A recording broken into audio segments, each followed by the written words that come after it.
जय माता दी दोस्तों। बहुत जल्द साल का पहला सूर्य ग्रहण लगने जा रहा है और यह वीडियो खासकर प्रेग्नेंट लेडीज के लिए बहुत ही हेल्पफुल रहने वाली है। खासकर जो भारत में रहने वाली गर्भवती महिलाएं हैं, उनके मन में इस सूर्य ग्रहण को लेकर कई सारे सवाल हैं, जिनके उत्तर आपको इस वीडियो में जरूर मिलेंगे। दोस्तों, गर्भवती के मन में जो सबसे जरूरी सवाल होता है वह यह है कि इस सूर्य ग्रहण के दौरान उन्हें सावधानी रखनी चाहिए या नहीं, उन्हें नियमों का पालन करना है या नहीं, क्या यह सूर्य ग्रहण भारत में दिखेगा या नहीं, भारत में इस सूर्य ग्रहण का सही समय क्या है, क्या इस सूर्य ग्रहण का सूतक काल भारत में लगेगा या नहीं, क्या भारत में रहने वाली गर्भवती महिलाओं को सूतक के नियमों का पालन करना होगा या नहीं। तो दोस्तों, एकदम सही जानकारी के लिए अंत तक इस वीडियो को जरूर देखें, ताकि आपके इस सूर्य ग्रहण को लेकर जो भी डाउट्स है वह क्लियर हो जाएं। लेकिन वीडियो शुरू करने से पहले आपसे रिक्वेस्ट है कि अगर अभी तक आपने हमारे चैनल को सब्सक्राइब नहीं किया है तो जल्दी से सब्सक्राइब करके बेल आइकॉन दबा दे। साथ ही इस वीडियो को लाइक करें और ज्यादा से ज्यादा शेयर करें। तो आइए शुरू करते हैं। दोस्तों, साल 2026 का पहला सूर्य ग्रहण 17 फरवरी 2026 दिन मंगलवार को लगने जा रहा है। इस दिन फाल्गुन मास के कृष्ण पक्ष की अमावस्या तिथि रहेगी। साथ ही मंगलवार का दिन होने के कारण इस दिन भौमती अमावस्या का संयोग भी बनेगा। दोस्तों, ज्योतिष की दृष्टि से ग्रहण को अशुभ घटना माना जाता है। ग्रहण के समय कई कार्यों को करने की मनाही भी होती है। ग्रहण के दौरान कोई भी शुभ या नया काम नहीं करना चाहिए। तो चलिए सबसे पहले हम यह जानते हैं कि यह सूर्य ग्रहण भारत में कितने बजे लगेगा। तो दोस्तों, भारतीय समय के अनुसार इस सूर्य ग्रहण की शुरुआत 17 फरवरी की दोपहर 3:26 पर हो जाएगी और सूर्य ग्रहण की समाप्ति 17 फरवरी की रात 7:57 पर होगी। इस सूर्य ग्रहण की कुल अवधि 4 घंटे 32 मिनट की रहेगी। और अब जानते हैं कि यह सूर्य ग्रहण भारत में दिखाई देगा या नहीं। तो दोस्तों, आपको बता दूं कि 17 फरवरी का लगने वाला सूर्य ग्रहण भारत में दिखाई नहीं देगा। यह सूर्य ग्रहण शुरू से लेकर समाप्ति तक भारत में देखा नहीं जा सकेगा। यह सूर्य ग्रहण भारत के किसी भी शहर या राज्य से देखा नहीं जा सकेगा। यह सूर्य ग्रहण सिर्फ दक्षिण अमेरिका, अर्जेंटीना, चिली, दक्षिण Africa, Antarctica, Mauritius, Tanzania, Zimbabwe, Zambia, Namibia, Botswana, Mozambique, Hind महासागर व प्रशांत महासागर में दिखाई देगा।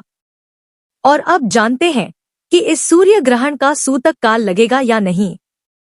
दोस्तों, जैसा कि आपको पता ही होगा कि हमारे शास्त्रों में सूतक काल उसी जगह माना जाता है जिस देश में वह सूर्य ग्रहण दृश्य हो रहा होता है, और 17 फरवरी का सूर्य ग्रहण भारत में दिखाई नहीं दे रहा है। इसीलिए इस सूर्य ग्रहण का सूतक काल भारत में माना नहीं जाएगा और न ही भारत में रहने वाले लोगों को सूतक के नियमों का पालन करने की आवश्यकता होगी। लेकिन जिन देशों में यह सूर्य ग्रहण दिखाई दे रहा है, वहां पर इस सूर्य ग्रहण का सूतक काल ग्रहण शुरू होने के ठीक 12 घंटे पहले शुरू होगा। तो आप अपने देश की टाइमिंग के अनुसार 12 घंटे पहले का टाइम जोड़ लें और सूतक काल के समाप्ति सूर्य ग्रहण के साथ ही हो जाएगी। चलिए अब जानते हैं कि क्या इस सूर्य ग्रहण के दौरान भारत में रहने वाले लोगों को नियमों का पालन करना चाहिए या नहीं। तो दोस्तों, आपको बता दूं कि वैसे तो यह सूर्य ग्रहण भारत में दिखाई नहीं दे रहा है, इसीलिए इस सूर्य ग्रहण के दौरान नियमों का पालन करना कंपलसरी नहीं होगा। लेकिन जब भी सूर्य ग्रहण जैसी घटना होती है तो वायुमंडल में निगेटिविटी बहुत ज्यादा बढ़ जाती है और सूर्य में ग्रहण लगते समय सूर्य देवता हमारे पीड़ित अवस्था में हो जाते हैं और अशुभ फल देने लगते हैं। इसलिए बहुत से लोग ग्रहण चाहे जैसा भी हो नियमों का पालन करने की हिदायत देते हैं। खासकर जिन घरों में प्रेग्नेंट लेडीज होती हैं, घर के बड़े बुजुर्ग उन्हें ग्रहण के नियमों का पालन करने के लिए बोलते हैं। तो जो लोग सेफ्टी पॉइंट ऑफ व्यू से सूर्य ग्रहण के नियमों का पालन करना चाहते हैं तो वह बेशक कर सकते हैं, लेकिन भारत में रहने वाले लोगों को सूतक के नियमों का पालन करने की आवश्यकता नहीं होगी। आप सिर्फ चाहे तो सेफ्टी पॉइंट ऑफ व्यू से सूर्य ग्रहण के दौरान नियमों का पालन कर सकते हैं। वैसे ग्रहण कैसा भी हो, भगवान का ध्यान स्मरण मंत्र जाप जरूर करना चाहिए। यह हमेशा आपको लाभ ही पहुंचाएगा। और दान जितना किया जाए उतना ही पुण्य कर्म आपके भाग्य को प्रबल करता है। इसीलिए आप ग्रहण के समय भगवान का जाप करें। आप इस समय सूर्य के मंत्रों का जाप करें या ओम नमः शिवाय या भागवत गीता या रामायण का पाठ करें। और इसके बाद जब ग्रहण समाप्त हो जाए तो अन्न, वस्त्र, धन का दान जरूर करें। इससे आपको लाभ मिलेगा। चलिए अब जानते हैं कि जो लोग नियमों का पालन करना चाहते हैं या जिस देश में यह सूर्य ग्रहण दिखाई दे रहा है वहां पर रहने वाले लोगों को किन किन नियमों का पालन करना चाहिए। तो दोस्तों, सूर्य ग्रहण के समय भगवान को स्पर्श नहीं करना चाहिए, घर के मंदिर में पर्दा डाल देना चाहिए और सूर्य ग्रहण के समय सोना भी नहीं चाहिए। इस समय जितना संभव हो भगवान का ध्यान करें, जाप करें। गर्भवती महिलाओं को खासकर सूर्य ग्रहण के समय घर से बाहर नहीं निकलना चाहिए। अपने गर्भ में ग्रहण की छाया पड़ने नहीं देनी है। इसके लिए आप सूर्य ग्रहण के समय अपने कमरे में ही रहे और अपने कमरे के खिड़की दरवाजे भी बंद कर लें या उनमें पर्दे डाल ले ताकि ग्रहण की नकारात्मक ऊर्जा आप तक न पहुंचे। साथ ही ग्रहण के समय गर्भवती को चाकू, कैंची, सुई, पेन, पेंसिल आदि का इस्तेमाल भी नहीं करना चाहिए। किसी भी तरह की धारदार चीज, नुकीली चीज को स्पर्श ना करें। इसके अलावा सूर्य ग्रहण के समय आप पेड़ पौधों को भी ना छुए। सूर्य ग्रहण के समय खाना पीना भी नहीं चाहिए। इसके लिए गर्भवती सूर्य ग्रहण स्टार्ट होने से पहले ही अच्छे से पेट भरकर खा पी ले ताकि सूर्य ग्रहण के समय कुछ भी खाने पीने की आवश्यकता ना पड़े। फिर भी अगर आपको कुछ खाना है, पीना है या दवा खानी है तो आप सूर्य ग्रहण का सूतक लगने से पहले अपने खाने पीने की चीजों में तुलसी का पत्ता अवश्य डाल लें ताकि जो खाने वाली चीज है या पीने वाला पानी है उसमें ग्रहण का दोष ना लगे। दोस्तों, ग्रहण के समय आपको खाना भी नहीं बनाना चाहिए। गर्भवती को ग्रहण के समय गैस नहीं जलानी चाहिए। इस टाइम छौंकना, बघारना, यह सब कार्य नहीं करने चाहिए। इसके अलावा ग्रहण के समय सजना संवरना भी मना होता है। इस समय बाल खींचना, तेल मालिश करना भी मना होता है। ग्रहण के समय नहाना भी नहीं चाहिए। ग्रहण के बाद ही नहाना चाहिए और जब भी स्नान करें तो अपने नहाने वाले पानी में थोड़ा गंगाजल अवश्य डाल लें। उसके बाद अपने घर की रसोई और पूजा घर को भी गंगाजल छिड़क कर शुद्ध कर लें। फिर आपको ग्रहण के बाद ताज़ा खाना ही बनाकर खाना चाहिए और ताज़ा पानी भरकर ही पीना चाहिए। दोस्तों, अब जान लेते हैं कि सूर्य ग्रहण के दुष्प्रभाव से बचने के लिए गर्भवती को कौन कौन से उपाय करने चाहिए। तो दोस्तों, सबसे जरूरी काम है कि सूर्य ग्रहण लगने से पहले गर्भवती को अपने पूरे पेट पर गेरू का लेप लगा लेना चाहिए।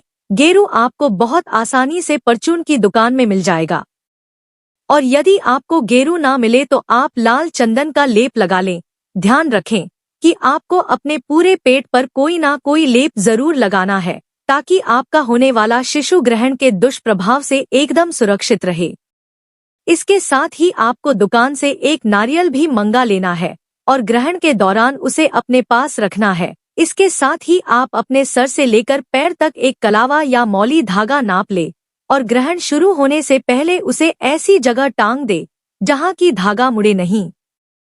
ऐसा इसलिए करते हैं कि धागा आपका सिंबॉलिक है, आपकी जगह एकदम सीधा है ताकि आप ग्रहण के दौरान अपनी इच्छा के अनुसार उठ बैठ सकें, लेट सकें, ताकि कोई भी आपको ग्रहण का दोष ना लगे। इसके अलावा गर्भवती सूर्य ग्रहण शुरू होने से पहले थोड़ा गंगाजल भी पी ले ताकि ग्रहण की नकारात्मक ऊर्जा आपको नुकसान ना पहुंचा सके। और गर्भवती को ग्रहण समाप्त होने के बाद गंगाजल डालकर स्नान जरूर करना चाहिए। उसके बाद दान पुण्य जरूर करना चाहिए। आप ग्रहण समाप्त होने के बाद अनाज, वस्त्र, धन या किसी जरूरत की चीज का दान कर सकती हैं। फिर जब ग्रहण समाप्त हो जाए तो जो नारियल आपके पास है, जो धागा है, उसे किसी बहती हुई नदी या जल में प्रवाहित कर दें। और अगर आपके आसपास कोई नदी नहीं है तो आप इसे पीपल के पेड़ के नीचे थोड़ी सी मिट्टी के नीचे खोदकर दबा सकती हैं। दोस्तों, एक बार फिर से कहूंगी कि यह सूर्य ग्रहण भारत में दिखाई नहीं दे रहा है। इसलिए जो भी गर्भवती महिलाएं या जो लोग भारत में रहने वाले हैं उन्हें इस सूर्य ग्रहण की टेंशन लेने की कोई भी आवश्यकता नहीं है। उन्हें सूतक के नियमों का पालन करने की भी आवश्यकता नहीं होगी। लेकिन जो गर्भवती सेफ्टी पॉइंट ऑफ व्यू से ग्रहण के नियमों का पालन करना चाहती है तो वह बेशक कर सकती हैं। तो दोस्तों, यह जानकारी आपको अच्छी लगी तो कमेंट में जय माता दी जरूर लिखें, और अगर आपका कोई सवाल है तो उसे कमेंट बॉक्स में अवश्य पूछ लें। और इस वीडियो को लाइक करें, शेयर करें और साथ ही साथ चैनल को सब्सक्राइब करें। धन्यवाद।